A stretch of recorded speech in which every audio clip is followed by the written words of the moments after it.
So I'm making this video because I'm Christ and I'm waiting for a bunch of people to come and expose me. Now it is Passover today.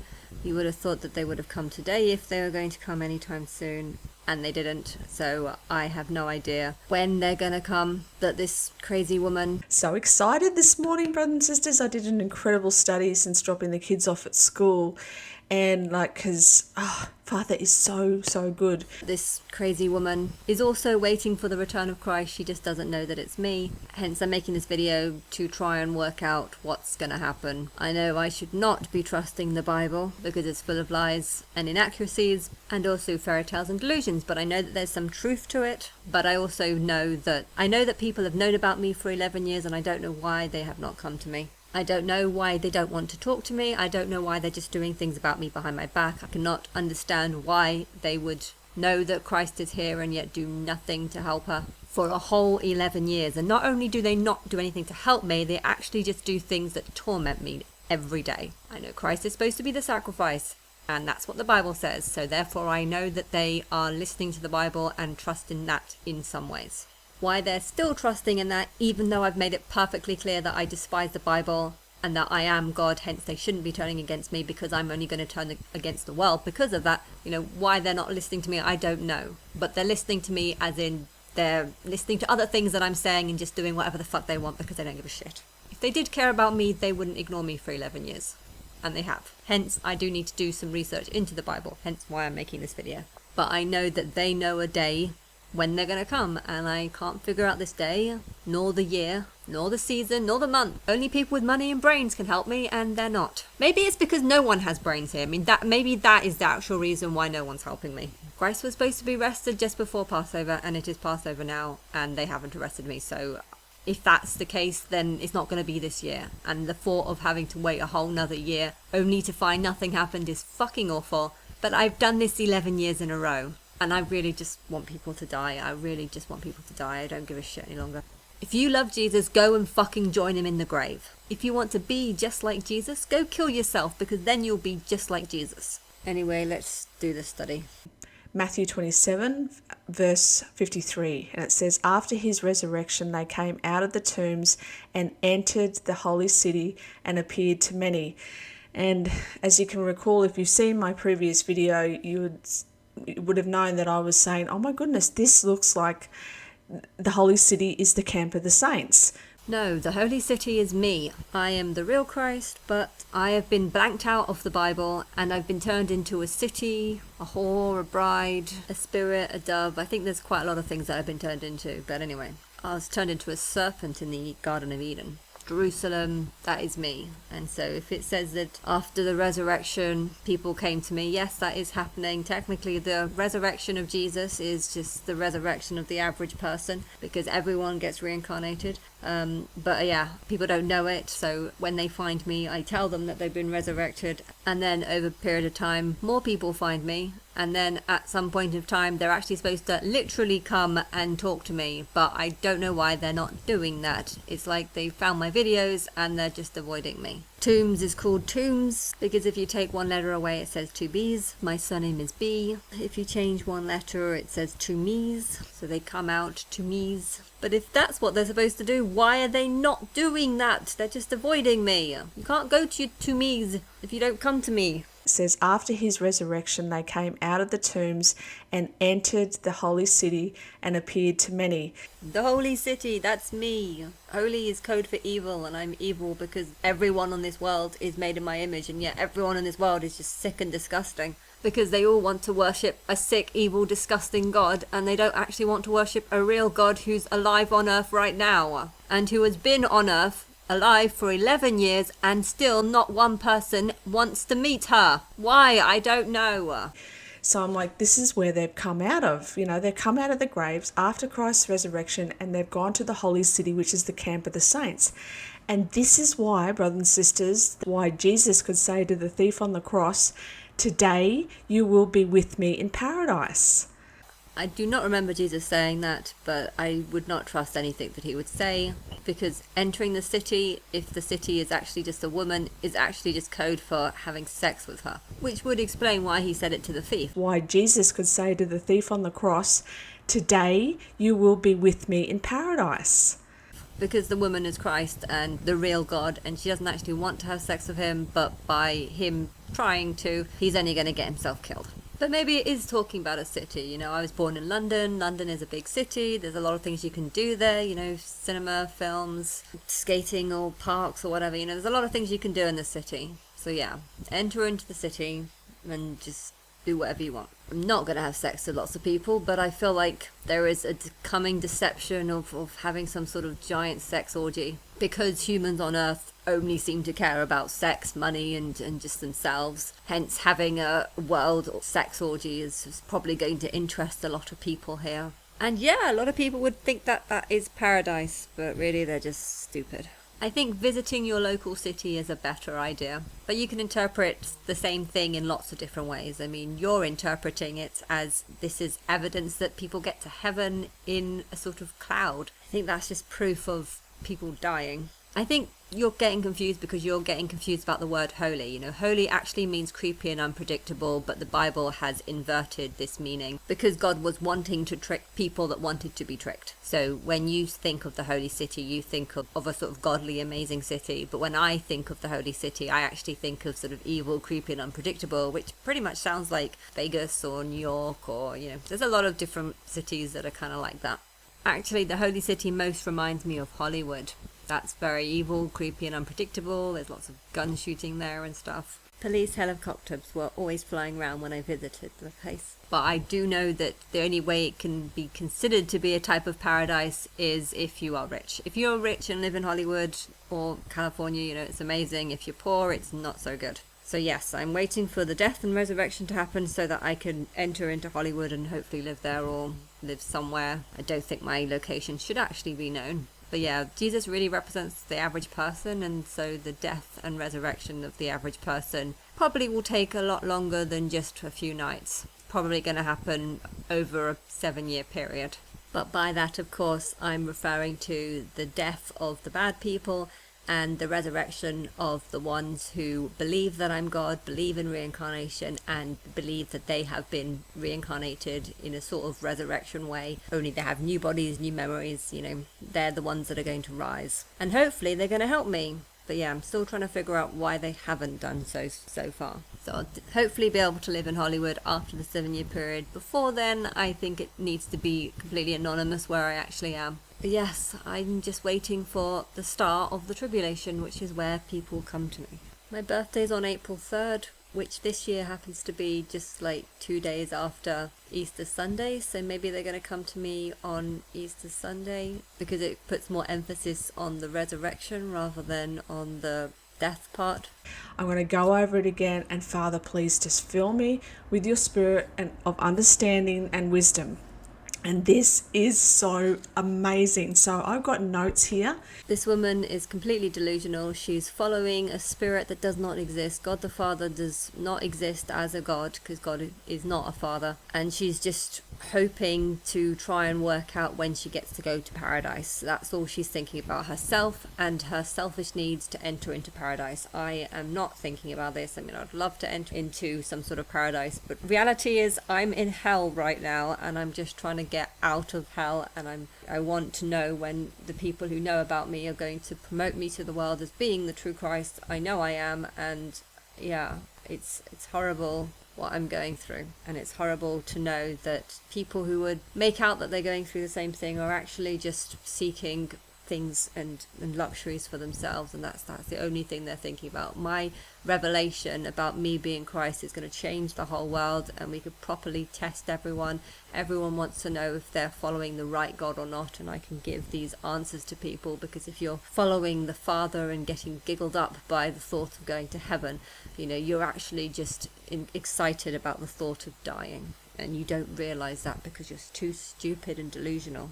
I'm going to change the whole world, and I've known this since 2013 because I saw all the evidence that proved that I was Christ. You know, I could understand there being a year or two to wait because technically when I first found out I was God, I was surprised. I didn't even believe in a God. And then I was seeing lots of evidence that I was God. And I thought that all I needed to do was gather up a handful of evidence and then they'd come to me and it would be fine. And they never did. And I just had more and more evidence. And I was just like, well, why are you not? I mean, what are you looking for? Why is nothing I show you or nothing I find good enough? And it's so frustrating to live in this hell where I'm constantly getting more and more evidence and constantly just getting rejected by people and having other people say, well, you couldn't have known the truth back then because you're saying you find more truth now, so you obviously didn't know the truth back then. No, I've always known the truth. I've known it for a long time, and it's just so frustrating.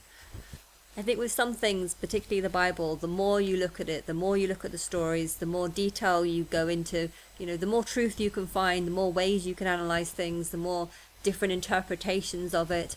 And, sometimes the Christian interpretation is the correct interpretation, but it doesn't mean that it's a good interpretation, because do you really want to go to heaven if going to heaven actually just means dying? I've seen all these people that are literally putting themselves in this prison because they've put heaven on a pedestal and they're just focused on that, and they don't realize that actually by focusing on heaven you are ignoring your life and you're not enjoying life. But you can't tell these people that because they have put heaven so much on a pedestal that you can't tell them not to do that, because they'll just accuse you of being the Antichrist and leading them away from God, because they've put a God and this heaven on a pedestal because they believe that this life in the afterlife is going to be a million times better. And you know what? It is going to be a million times better if you are smart and if you come back as human and if you get another life as a human. And I think so many people don't realize their own state, their own condition, and how bad their own condition is. So many people here are acting like animals, thinking like animals, behaving like animals, and these people might not get another chance. If the population is reduced by half and half again, there might be some people that won't get another chance at being human for another 1,000 years, because I'm going to focus on the smarter souls, and my higher self is going to focus on the smarter souls. And I guess getting people into a better place is the goal, but I'm not going to want to do it if I hate everyone, and people ignoring me for 11 years has made me hate everyone. So it's going to be a very long time before I start forgiving people, and if there is another place I can take you into, I'm only going to want nice people in there. I'm not going to want people who are only just out for themselves and just thinking about themselves and only wanting glory from themselves and only wanting to worship the thing that's most powerful, regardless to how nice a person that is. I heard someone yesterday saying that if you worship the one true God, you've got to be worshipping Allah, because Christianity is about the Trinity, and Judaism, I can't remember, but he was putting down all the religions and just saying that if you worship the one true God, it's got to be Allah. And it's just like, no, Islam has a specific interpretation of what God is. It has 99 names that are a description of God. Just because, a religion about one God, that doesn't mean that God is the description of that 99 names that is listed.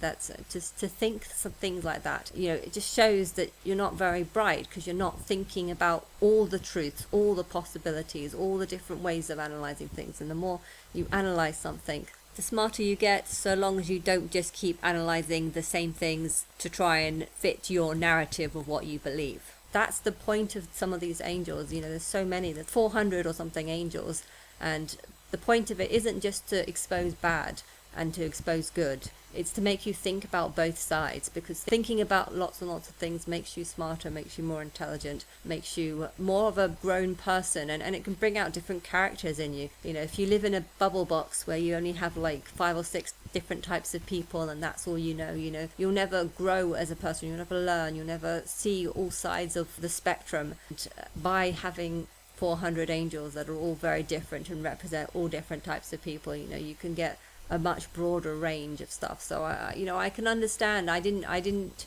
necessarily think about this 7 or 8 years ago. I didn't live in a bubble, but compared to now, I am more, I know a lot more, but I don't understand why I couldn't be living in a nice big house and understanding all these. If I was living in a nice big house, if they would have helped me win the lottery or something, I would have still been able to grow, still be able to see all these things. I'm still going to be interested in music regardless to how much they hurt me because of it. But I don't understand why they've given me such a shit life, because that's only just filled me with anger and rage. And I feel like humans have this anger and rage inside of them because of what they've put me through, but it's not a good thing. It's like they want this anger and rage to be inside all people, because that's how war is going to start. And it's just like, well, why do you want war? And okay, yes, there's too many people here, but I don't think they know how bad it's going to be. I just got a feeling it's going to be super bad, but maybe I'm wrong. I don't know the future, and I had no clue that they were going to ignore me for 11 years. I had no clue. I literally, the thought of it being 3 years, they were going to ignore me for 3 years. I probably would have killed, 100% would have killed myself if I knew they were going to ignore me for 3 years. And to think that their plan was to do it for 11 years, I just feel a huge amount of hatred towards these people. And even now, I'm not seeing any real dates of when this is going to end. I feel like maybe they're just literally waiting for me to die before revealing everything. I really think that is what their plan is. And if that is the case, I just wish they would, legalize guns or something so I can get hold of one. Yeah, so Revelation 20 verse 4. And then I saw thrones, and those that were seated on them were given authority to judge. Okay, so let's just stop there, okay? Brothers and sisters, who was given authority to judge? It was his disciples. Remember, his disciples are saying, what, we've given up everything. We left our family, we've left everything for you. What are we getting? And Christ said to them, you're going to sit with me and you're going to judge. Yes, but what you don't know is that this was actually just a fictional story. This never happened. None of the stories in the Bible indicated that Jesus' disciples judged all the people or judged anyone. They just preached, and they might have insulted some people, but that's not a proper judgment. This is just a prophecy of what will happen when the real Christ comes. Christ will preach things, and the people that listen to Christ will be given some sort of authority to judge people, because I'm Christ and I will tell people how they should judge people. We can call them the kings that aren't kings, I don't mind. People 2,000 years ago had no ability to judge because they themselves were so messed up inside, and they had no ability to know what was right and what was wrong. Maybe a little bit, but not really that much. People are a lot more intelligent now. I'm Christ. I am giving the authority to people to judge, but I'm telling them how to judge. You shouldn't judge by color or race or even what a person's parents are like. I mean, in a way, you should judge what a person's parents are like, because I feel like if someone has received parents, it's because it's an example of how they were in their past life. But there is a catch to that, which is that if your past life was 2,000 years ago, Eminem being an example of that, I feel like if that has happened, then it might be because your life was just didn't have the opportunities that it should have had in its past life. Hence you became a sort of wrong person. Hence you've sort of been given wrong parents this time. I'm an example of that too. I was a cave woman back at the beginning, and my parents are judged on what I was like as a cave woman, but technically when I was a cave woman, I had absolutely no opportunities or real chance of learning and developing. And likewise, there are probably lots of Muslim people who are born into Muslim families, and okay, maybe they were a Muslim in their past life, but maybe they were only Muslim in their past life because they were an animal in a Muslim country, hence became Muslim for the first time because it was just a location that they happened to be originated from. But maybe they didn't choose to be a Muslim, it was something the parents forced on them, and even when they died they came back as another Muslim because of something that was forced onto them in their past life. So you shouldn't always judge people by their parents, what I'm saying.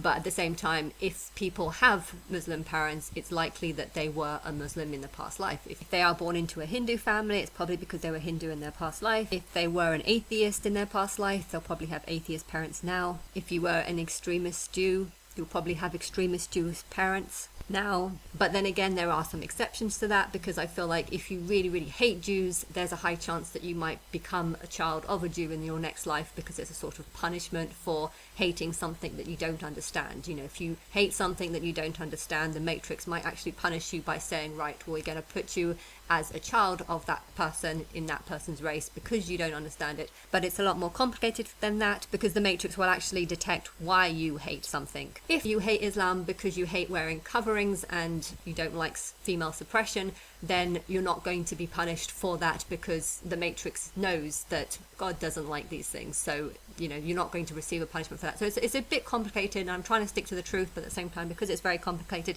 it is hard to stick to the truth because there's quite a lot of exceptions. If you don't like extremist Jews because you hate big beards, well, neither does God. So she's not going to give you parents who love beards when you kind of hate them and don't really like seeing them.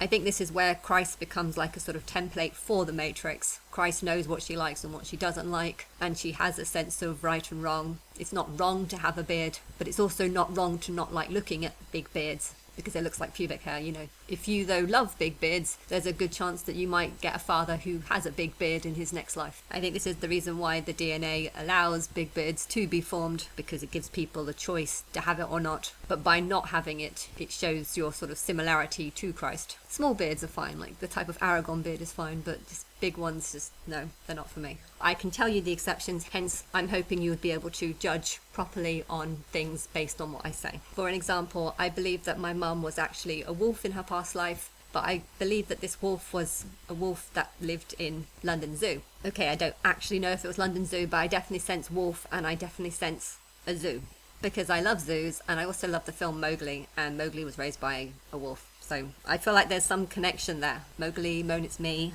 I think she's living her first life as a human right now. And I think the reason why she's living her first life in England is because she was an animal, born and raised in England. If you raise your animals up really badly, the soul is going to be in a bad condition, hence should be born in the country where it was mistreated. Likewise, if an animal is treated well, when it becomes human for the first time, it should be born in a similar location to where it was raised, because it will have the best chance of creating a better society. It's kind of like karma, I guess. If you treat your animals well, when they first become human, they're going to be nice as souls. If you treat your animals badly, they're going to be terrible people in their first lives. And I have to point out that halal meat involves hanging the animal upside down and dripping the blood from them so that they suffer a little bit before they die. And, that's not the best way to treat an animal. If you're going to kill them, you need to do it as fast as possible, and that is the most civil way. I guess this is one of the reasons why I don't necessarily agree with immigration, because you don't really know who you're bringing through your borders. But on the other hand, people who go through a lot of suffering might actually be more determined to want to change and want to have a better life and work harder to stay in a better country. So, there's good and bad in everything, and I have to tell you the good and bad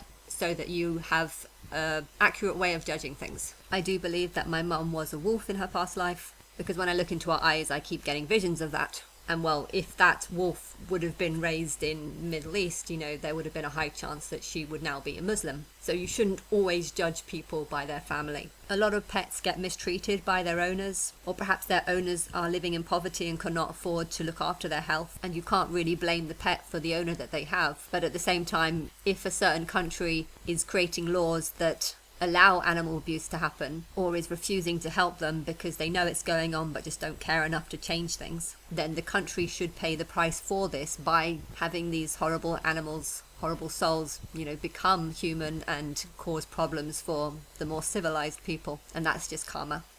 And who better to judge the Pharisees and Sadducees and, the vipers and the serpents that have spilled all the bloods of the prophet and of Father God's holy Son? Who better to judge these people than the disciple, Jesus' closest friends, right? So this is what John saw.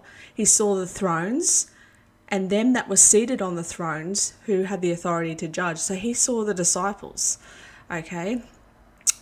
And then this is the most important thing, okay? And I also saw the souls of them who had been beheaded for their testimony to Jesus and for the word of God. Okay, so brothers and sisters, you have to understand these people, these souls that were beheaded, are the only people who are ruling and reigning with Christ, as it says down here. How on earth did you get to that conclusion? So you can picture people being beheaded, and you're saying that this is them ruling and reigning. No, being beheaded for the word of Jesus actually just means dying. And if Jesus represents the Antichrist or the average person who is not Christ in this particular phrase, I mean, you can understand it in loads of different ways. Okay, yes, there were people beheaded in the past for the testament of Jesus, but some of them actually had truth. Some of them actually didn't believe in Jesus and got beheaded because they didn't want to worship the Antichrist. You know, these people are probably still alive, well, definitely still alive today. They came to life and reigned with Christ for 1,000 years. Okay. And are probably listening to me now. I don't know. I know a lot of the people that are working with me are people who've had between 10 and 20 lives in their past. And I reckon a lot of them would have been murdered because people in the past were terrible. So if you stood for righteousness, you'll probably likely die. But they're all back and alive again. And I really hope that they're not the ones that are going to be beheaded. But if this vision in Revelation is about people being beheaded who had the word of Jesus, you know, this is more of a negative term because, you know, you shouldn't want to get beheaded.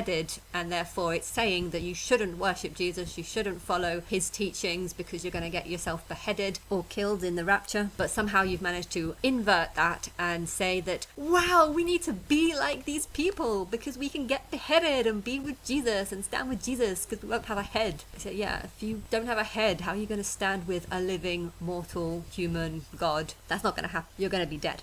But yeah, if you want to be dead, that's fine, you little widow. These people, these souls who were beheaded for their testimony, they came to life and reigned with Christ for 1,000 years.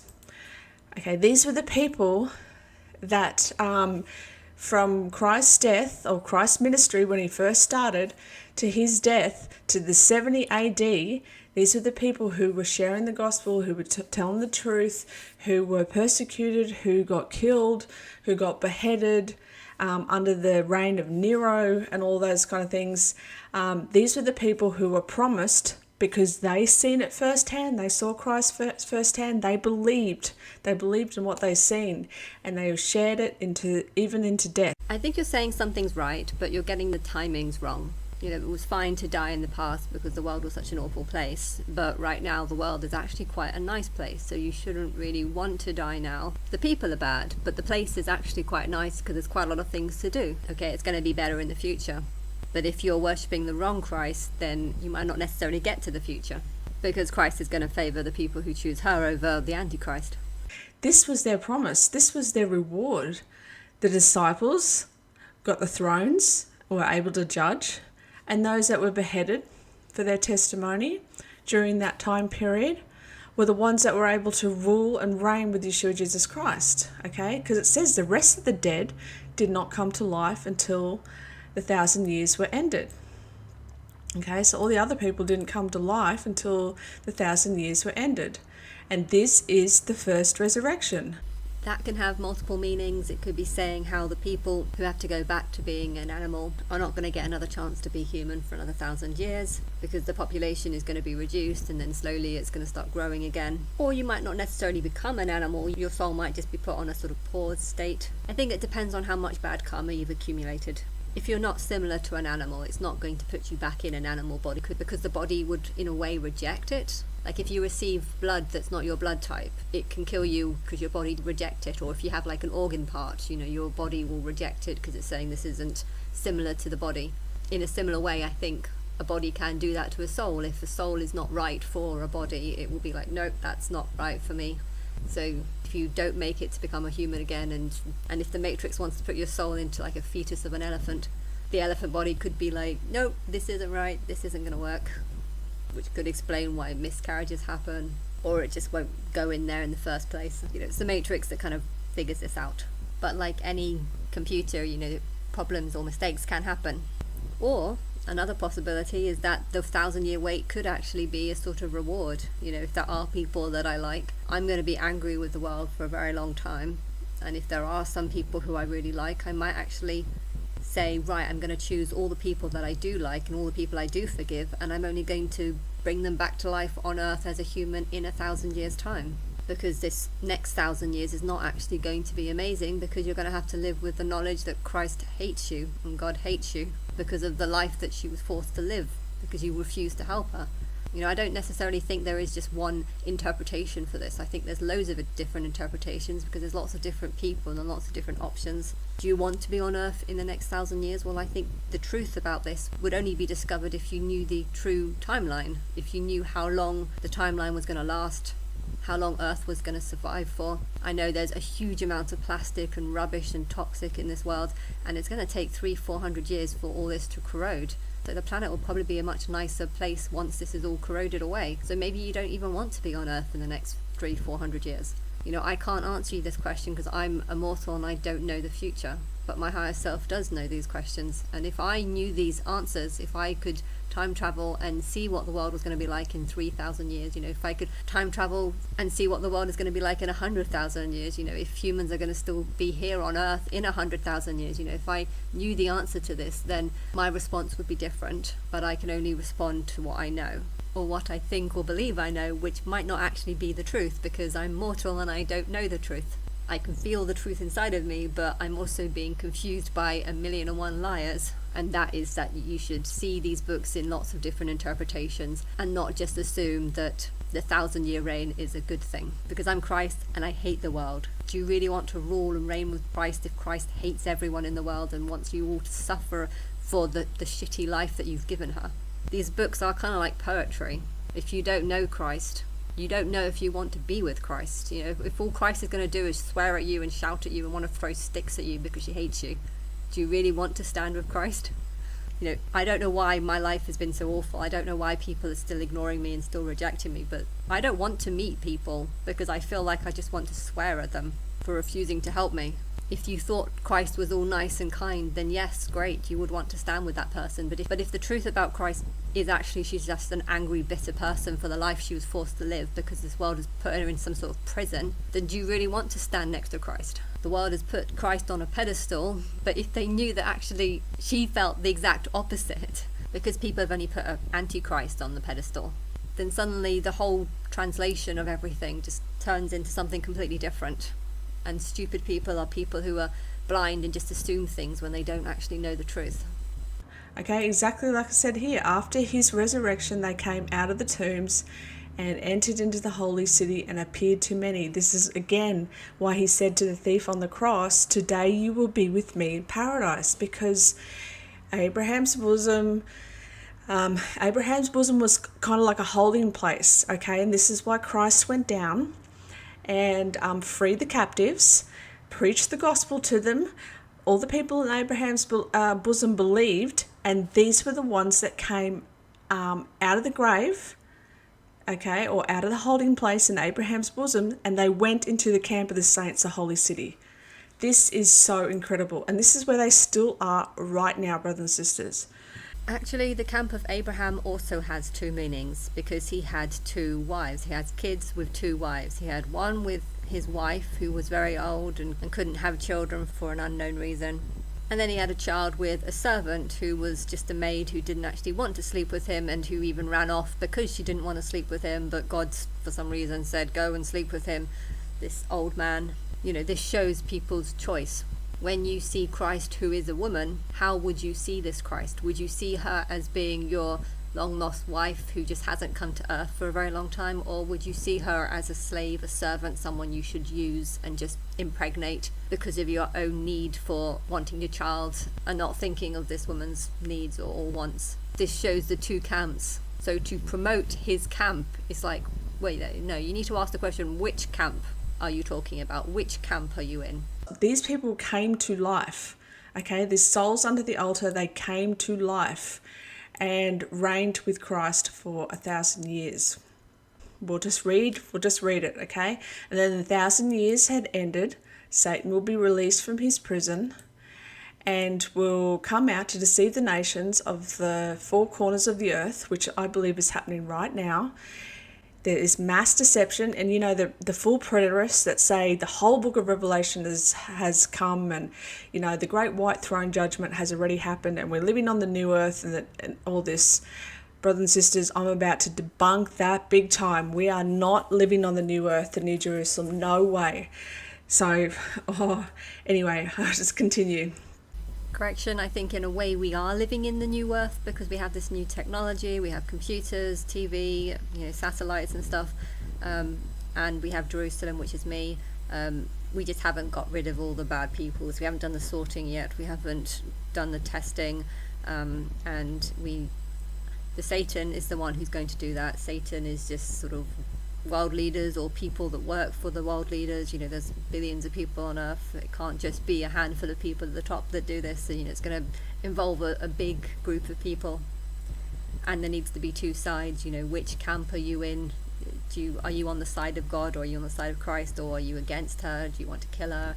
If you do want to kill her, how badly?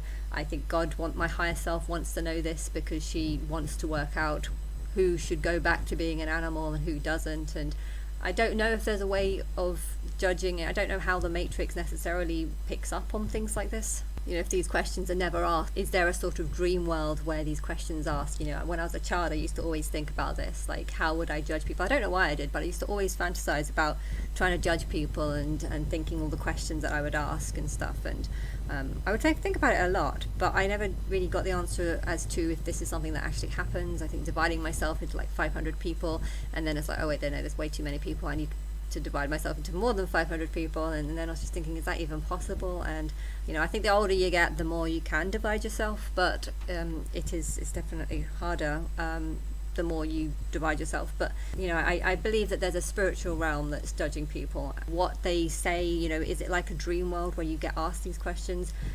I don't know, but I know that people on earth want to know these questions, or want to know the answers as to who is stop following God and who is not, who belongs in an animal body and who doesn't. People on earth would probably want to know these things because it would help reassure them. If you are a good person who has made some mistakes in the past, you don't want to spend the rest of your life living in fear that you might become an animal. And so there should be sort of a testing process where perhaps you test people beforehand on what their religion is, and then you show people Christ, and then you test people on what they think of her, and then you give false religions such as Anna needs to go through A, B and C, and then you test them to see if they want Anna to go through all this, and if they don't, or you can test people like that, and then afterwards they can look back on the test results and see what a kind of person they really were, and see how much they hated Anna or how much they rejected her. If you think I'm not Christ, tell me why can't I be Christ? Is it because you think I'm just full of sin and you don't really know what sin is, but you know that I'm full of sin because the Bible says that I'm full of sin, in which case you know that you're a brainwashed person who just believes nonsense in the Bible, and you don't actually put any reality into it, considering if this is Christ, then she's not full of sin, because according to the Bible, Christ is not full of sin. So if you think I am, then it just shows that you're not willing to properly judge me. But if you think I'm a terrible person, or I shouldn't deserve anything good because I don't want good things to happen to other people, but you're going to ignore the fact of why I want what I want, or why I feel what I feel, or what I've been through. Do you care about what I've been through? Do you care about my life? Do you care about other people's life? Do you care about the singers? I feel like the world is being tested through the singers, because the singers are going through experiences and people are being given the option. Do you believe all these rumours that are being said? What's going on with Diddy? I want to know what's going on, but I can't really judge this because I'm not really getting any proper interviews. If Cassie came forward and actually did a proper interview where she spoke about her experiences, I would believe it. But because it's just a report that's, paper doesn't mean that much to me, especially considering I think she said it right straight after I named her Angel of Devil's Tears, and if you don't know her, how do you know if she's a good person or an honest person or not? And if you're a type of person that would just judge people based on next to nothing, or judge people on what other people say, I'm hearing a lot of people talk about this case, but I'm not actually hearing proof that they know these people or that they went to these parties. You can't just say that because Diddy has been accused of saying, I'm going to quit your internship unless you sleep with me. I can imagine that this being a very common thing that a lot of producers say. But if you're someone who would hear this and then just be overly shocked and assume that because he's done that, or because someone said that he's done that, it's probably the truth, because a lot of people do that kind of relationship. They have this kind of, I'll do this if you do this. This is a typical thing. But if you're going to say that because of this probably being true, that everything else you've heard is also true. You know, that just shows what a stupid person you are for saying nonsense, for believing nonsense, for not looking at real interviews. And also, if you are looking at real interviews, you have to ask yourself, what type of person are you listening to who's talking about this? You know, are they good people, or are they people that could just be talking or saying what they want for money? You know, if you aren't a good judge of character, then you need to be careful what you say. You need to be careful what you listen to. And I think the world in the future is going to be a lot more complicated because of things like AI and people being able to fake things. You know, the interview that Donald Trump did about his Bible that he presented, you know, that looked like AI to me, and it's making me not trust anything. And if you're someone who does believe whatever you want to believe, you know, this world is not going to be a good world for you to live in, because you're going to end up just believing in everything, and then people could end up going to prison over things that you believe because you've listened to the wrong people. And you know, people shouldn't suffer for people's ignorance and stuff, and to create a better world, you need to just have better people in it, and therefore there should be some sort of testing to work out who are the better ones, and to guilt the bad ones into wanting the rapture. I am Christ, and I know that people would be able to make an AI version of me and get me to say whatever you want me to say.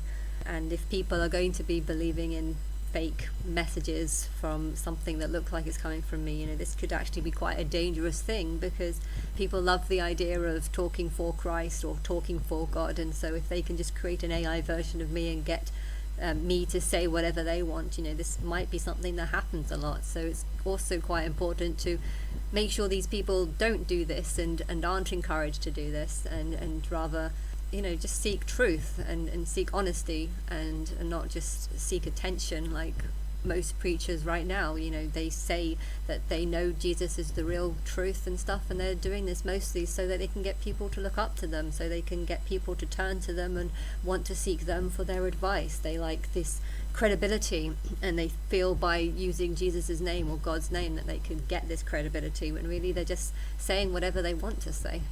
I guess that's why I don't feel the need to want to make these videos where I'm actually talking to the camera. I think it's more important about what I say, hence if I do it via Audacity, I can take out all the or mistakes that I make, because it's more important what I say, and you should judge me by what I say. If what I say sounds intelligent, then you know it's probably me. But yeah, if you can't assess what's intelligent and what's not, then you're going to have difficulties. Okay, so I believe very much that we're living in Satan's little season right now, where he's going around the whole world. And like I showed you this map here, this is the real deal, the real map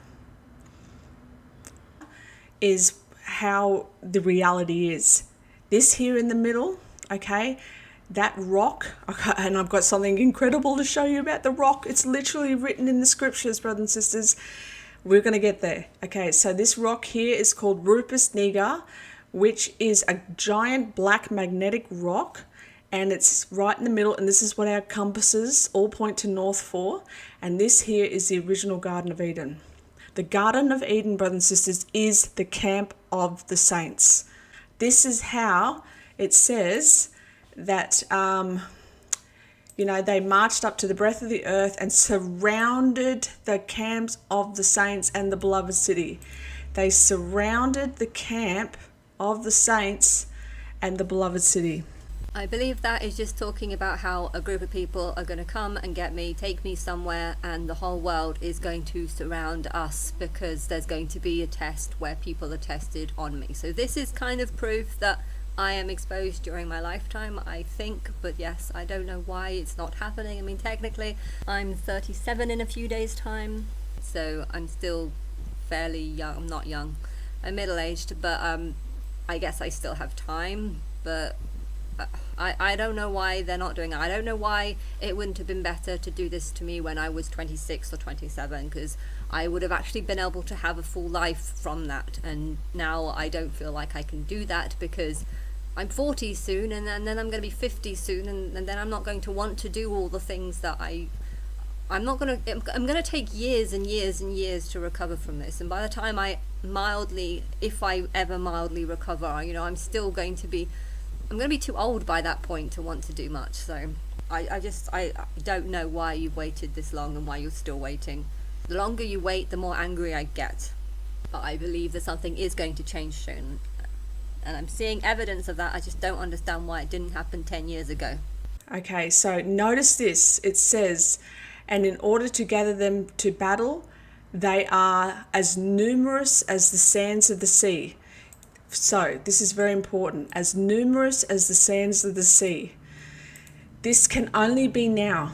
Okay, numerous as the sands of the sea. This is all the people in the world. Okay, it cannot be 70 AD when it was 3 to 4 million Jews that died during the destruction of the temple. That wasn't as numerous as the sands of the sea. This has not taken place yet. This has not been fulfilled yet. So full preterists really have to reread the Bible and realize that this cannot be. It just makes absolutely no sense. I thought you said a second ago that you're going to try and debunk the idea that the New Jerusalem is not now. The full preterists that say the whole book of Revelation has come, and the great white throne judgment has already happened, and we're living on the new earth, and all this. Brothers and sisters, I'm about to debunk that big time. We are not living on the new earth, the New Jerusalem. No way. So, anyway, I'll just continue. And then you say, this is what's about to happen in our immediate future, okay? Satan is deceiving the whole nation, the whole world that surrounds the camp of the saints or the hidden Garden of Eden, and he will deceive them by pharmakia and sorcery. Pharmakia being all the modern drugs and jib-jabs that we've had, especially in the last 4 years or so, and sorcery. This is television.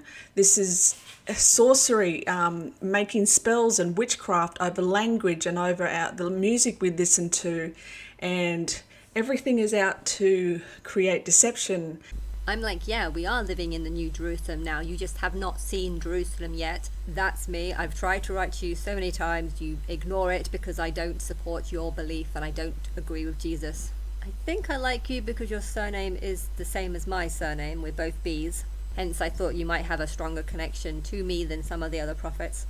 And I think you do in ways. You're just completely blinded about what you want to see, because you continuously try to see what you want to see and not what's actually there, or not understand how what you're seeing or saying or reading can actually be interpreted in many different ways. Satan is working, stuff is happening, people are about to be judged, the fall is about to happen. It's just around the corner. But yes, I know you said two things. You were saying on one hand that this judgment did not happen 2,000 years ago, so you're right about that. But on the other hand, you're saying that this is not the New Jerusalem, and technically it is. The fall just hasn't happened. You're expecting the New Jerusalem to be some sort of magic that comes out of the sky. Hence, you're assuming that the New Jerusalem isn't going to be formed through a war. You're thinking that the New Jerusalem is going to be formed through sort of magic or something. So you're right and you're wrong. You just don't know what the New Jerusalem is. It's me and the world that I'm living in, but the world I'm living in is this current age. There's a lot of fun to be had in new cities. There's a lot of things to do in this world. So this world is where you should want to be. And if you don't want this world, then you're basically saying that you don't want the New Jerusalem. In some ways, technically the world is full of terrible people and it's not a very safe place in a lot of parts. And a lot of parts are very ugly and there's a lot of rude people and there's a lot of, everything is right about the world. Just everything is wrong about the average person. Everything is infiltrated, right? Even the pastors in the churches, this is why we're told to come out of her, my people. And the Holy Spirit will reveal these things with you and God in a quiet place, in your bedroom, on the living room table, whatever it may be. Just you and him with a personal relationship. This is how we are supposed to study, okay? It's me and the world that I'm living in, but the world I'm living in is this current age. The video is getting a bit long, so I'm going to do a 2-part series to this.